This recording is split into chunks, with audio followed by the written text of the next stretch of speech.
It can be a battle. It can be a battle, not just because of the competition that is out there, but, it's different for every community, though. Some communities have a lot more resources that they can draw from than others do.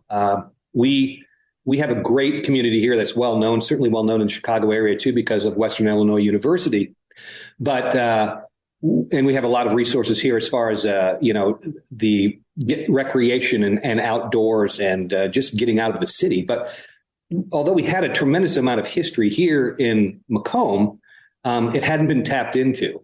So it turns out we have an incredible amount of interesting things to do. We just nothing had really been turned into an attraction. And so although CVBs themselves are not really designed to create and maintain, attractions, whether they be permanent or, fairs or events or something like that. They're more there to promote and to draw in. We found it necessary in order to have something to promote that we needed to create more of those permanent types of things that would be the hook that would get you here, the bait, if you will. And then from there, you'd be able to see what kind of a beautiful community that we have here. Jock, how do you look at your market? Who are you trying to reach? Obviously, families, tourism. I mean, it reaches out to a broad perspective. But who, in your mind, is more likely to come than not?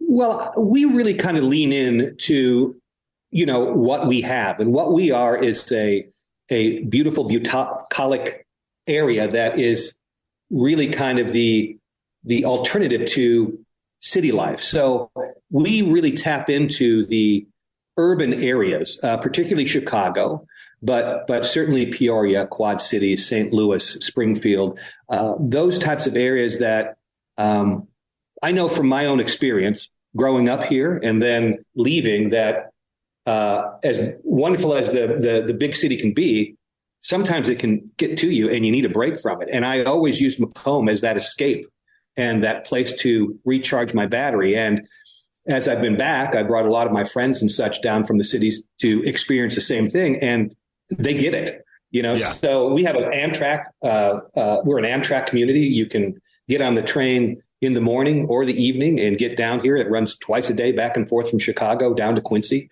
And so we look at this as, this might not be a place that you're going to come for a week-long family vacation, but, a long weekend getaway. It's easy, it's quick, and it just makes sense. It's affordable. So that's what we kind of lean into is say, hey, take a break from the city and, come on down. Now, I know you have calling already that wants to come down here. Did you hear that? There's the phone in the background. Oh, very good. It's already calling. It's working even when you're on the air. Exactly. We're talking with Jock Hedblade, the executive director. I love the slogan you guys have there in Macomb, Unforgettable Forgottonia. Explain that for people who don't know about Forgottonia. What's unforgettable? And you're taking a negative and making a positive, right?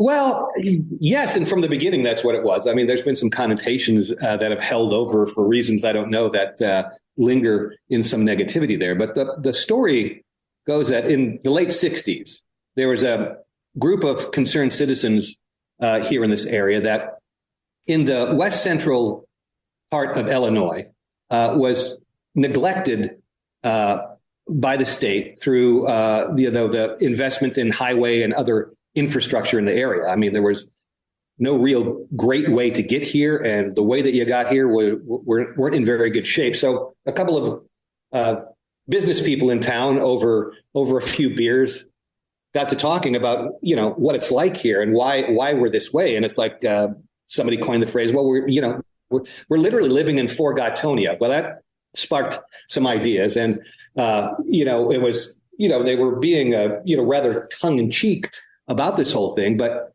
all of a sudden they developed this idea that, what we need to do is we need to take this 16 county area and we need to secede from the state, create our own state, and then in order to get the help that's needed, surrender immediately, and then they'll be able to get foreign aid. So, and this was a joke that went around and people talked about it and it started to catch on. Well, sooner or later, a gentleman named Neil Gamm gets involved with the situation, again, over beers, as these things will will sometimes form. And he was a Vietnam vet from the area that came back to go to Western Illinois University in the theater department.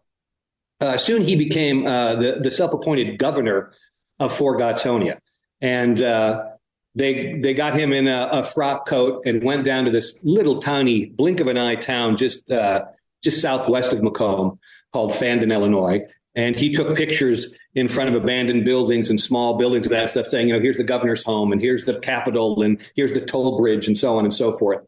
After that, and those photographs got released locally, it started to take off from there. And sooner than later than you know it, all of a sudden the Sacramento Bee and the Philadelphia Inquirer, even the New York Times are covering this story. Now radio and television is involved. And what ended up happening is it really kind of shamed the state into taking a look at this part of their region. And now we have our highways. Now we have our infrastructure. And so when we were here looking for some rebranding, we had been making Macomb for about 30 years, but our bailiwick was the entire McDonough County area.